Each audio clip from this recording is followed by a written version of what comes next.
For those of you that are old enough, how many remember this viral set of pictures that went viral after the 2015 elections, where you saw Dangote with the Goodluck Ebele Jonathan camp, and the second picture where you saw Dangote with the Buhari camp?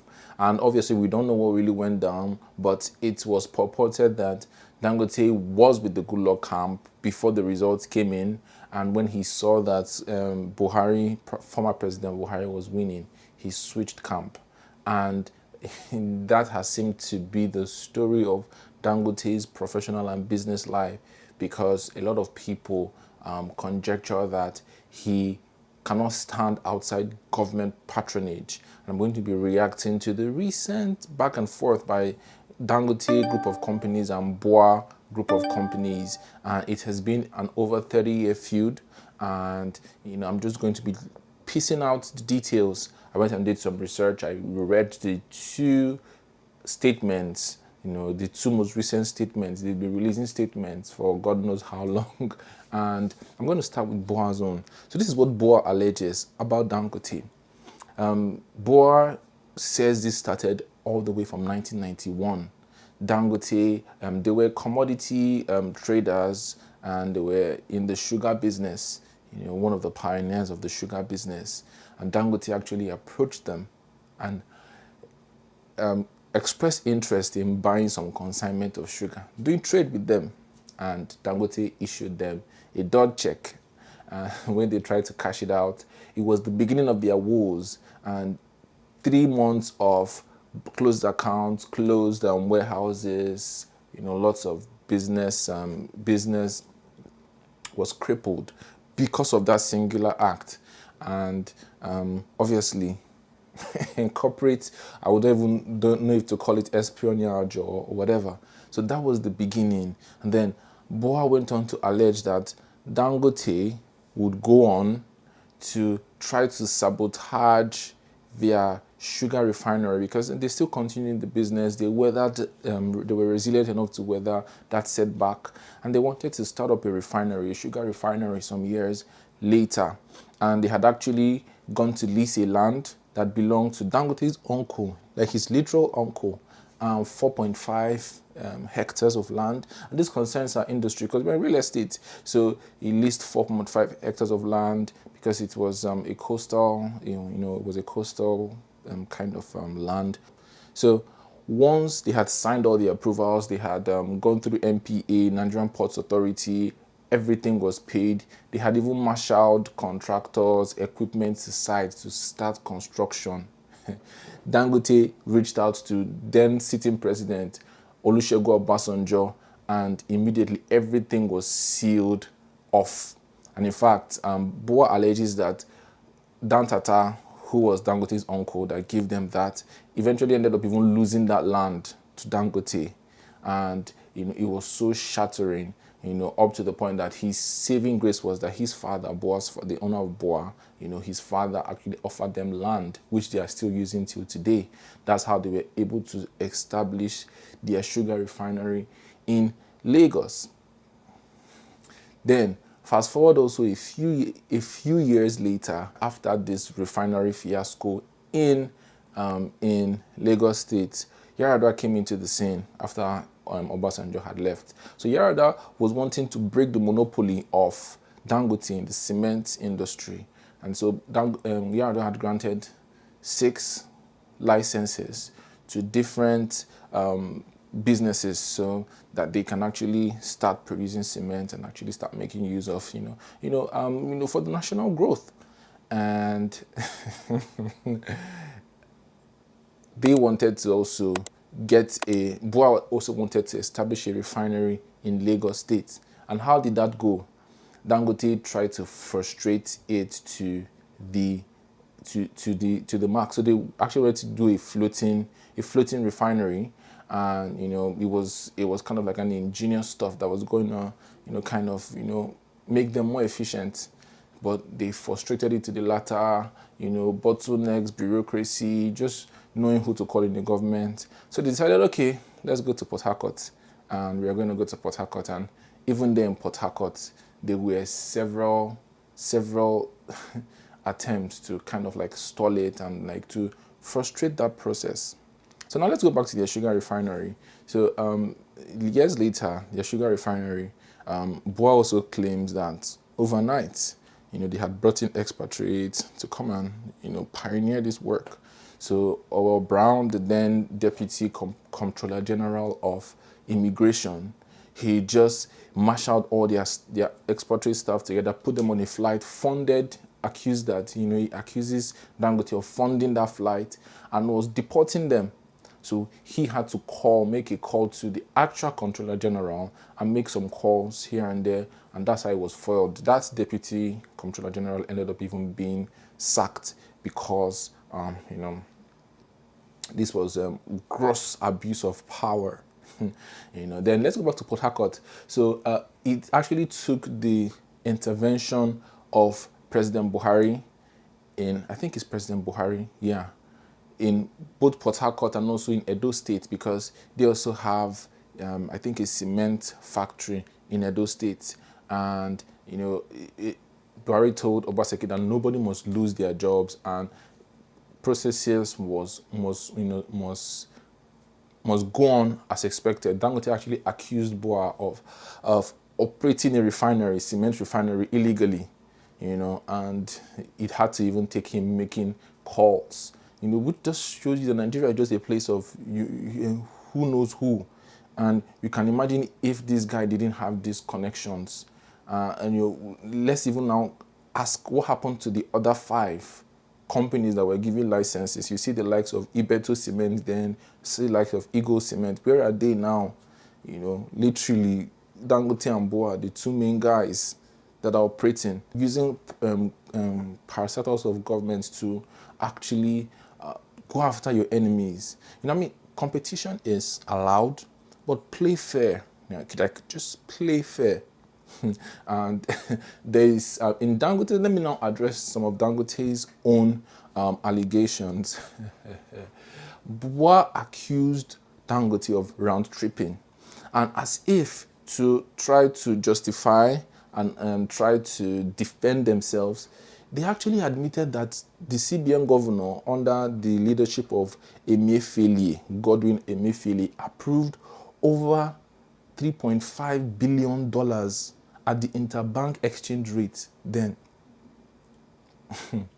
And out of that $3.5 billion, they claim that they cashed just $1.5 billion. And BUA accused them of round tripping. So basically, round tripping means they were able to get it at the interbank rate and they were able to resell at the other, parallel market rates, black market. So you were importing your stuff at official rate. They give you more than enough. So, no wonder it was so scarce. Like businesses were not able to get forex. So every single thing was going to Dangote, as alleged.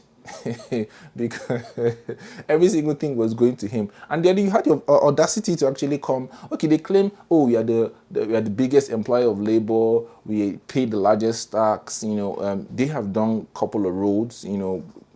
Sprawling in kilometers across the country. Yeah. But these allegations, they cannot just be overlooked.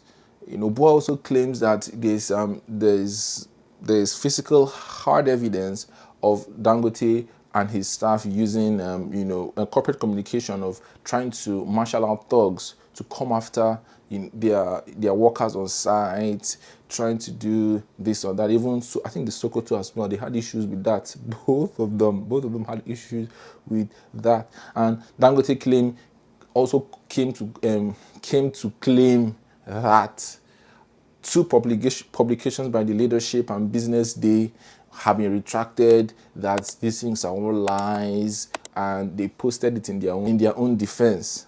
But knowing how big men and big companies, these people have PR machines. There was a time I posted something about Amen Estate. It was not even libelous or anything. They literally asked somebody to come and threaten me. They literally asked to take it off. And I took it off because I didn't want the smoke then. Person offered me money, he offered me, then he went into threats. And these people, so that's not a proof of anything. So because all they have to do is probably threaten to close you down, probably threaten to do one thing or another, and then you have to retract it. And even the tone, where how can a publication be apologizing to a Nigerian big man or a Nigerian big company that, oh, it was a Sunday, this article came in, nobody could approve it, blah blah blah, we've enjoyed good patronage from you. That's why journalism is always going to be subpar in Nigeria, because everybody just wants to kiss the person that, the behind of the upper guys. So this is just a brief summary. You can actually go online and check out the actual official document from these two, and they're actually still in court. So BUA said that there are still stuff that they cannot even reveal because of the fact that they're in court. But the end of that letter touched me. He said that we are both players in this space. There should be collaboration, and they should not, it should actually work to build together. You must not destroy one. And, it is one too many a coincidence, the fact that Dangote had tried to snuff out the life of his competitors, and in industries where he has left to be very competitive, nothing to show for it. These guys now, boy, they're the largest. They're the largest players in sugar right now. So pasta even that he tried to play in, we know how that ended, and the fact that limestone is being mined in Nigeria. I saw from a few years ago, I saw a very interesting piece on that. The fact that limestone is mined here, and you actually have been given, like in Ogun State, I think Ibeshe, and then we have one of the highest prices of cement in the world. And the same book has claimed some years back that they could actually go lower than this price. They could actually go lower. So if this guy was even the only competition, probably cement will even be twice the price. What the hell is happening? And why is this guy taking undue access to power and the mechanisms of power to try to frustrate businesses, try to make life difficult?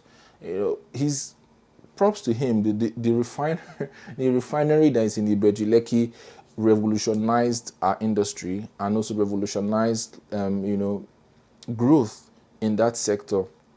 But now BUA is going to also start their own refinery in Akwa Ibom. I think it's forgotten. You just keep me now the name of, and it's supposed to be 200,000. And it's very, very possible that BUA will finish their refinery before Dangote's refinery comes on stream, because preliminary reports are showing that it will not be till 2025 before that refinery can operate fully. Because why do a single train, largest single train, where you can just do several trains, and this stuff will have been on stream all this while? And so maybe, who knows, maybe that's justifying the fact that, why he wants to come after this guy. But, let's people breathe. And knowing that Nigeria is such a religiously and tribally charged society, all of this happened off the back of somebody that is a northerner and also a Muslim.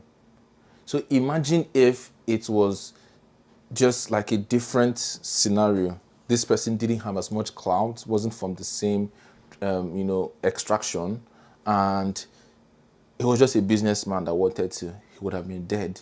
And maybe, just maybe, that explains the fact that people that have been given licenses and businesses that have been known to be major competitors, they are no more, or we literally aren't hearing from them. So what's the way out? I don't know, but we need to build stronger institutions. We need to build strong institutions. Sometimes people call me, they want to invest, lots of Nigerians in the diaspora, but they now tell me, how are we sure that the government cannot just one day just decide, oh, let me take up the land? And I tell them, just make sure that you do everything right. Make sure it's not a committed land, make sure it's not under any form of acquisition, and start working on your CFO. But if you're playing with major players like Dangote, that actually can make the sitting president, as alleged, to reverse and revoke the lease on a land and take it from the rightful owner and give it to a competitor. These things affect investors. And as a matter of fact, we need to build stronger institutions so that people can do business. People can, what's trending right now is Mr. Beast building 100 wells in Kenya.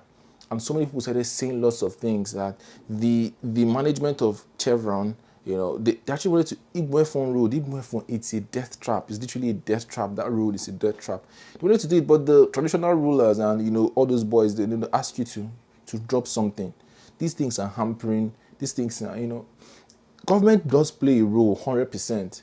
But you know, let me play devil's advocate for a neoliberalist thinking that if you actually allow the market forces to work unhindered, unhampered 100%, there can be equitable distribution of wealth, there can be public services, you know, the market will balance itself, employment, every single thing will balance out. So, I mean, government, if you guys cannot even make life a bit better, at least try not to put a stumbling block to businesses. You know, if you're in any form of government, I want to appeal to you. Make sure that you allow the market to flow the way it's supposed to be. You know, imagine the innovations that could have happened just because, you know, somebody's afraid that a big man or, you know, somebody that knows somebody in government can just shut down what they have overnight. It's not supposed to be so. Anyways, that's enough with my musings, and you know, I figure that this is kind of an interesting piece of news that you should know. Thanks very much for watching. This is the Ownahome.ng TV show, and here at Ownahome, we believe that owning a home, owning a property should not make you lose sleep. So we are committed to giving you the very best property recommendations and insider real estate tips. Thank you so very much for watching. Kindly like, kindly share, kindly subscribe, and I will see you at the very next video. Bye bye.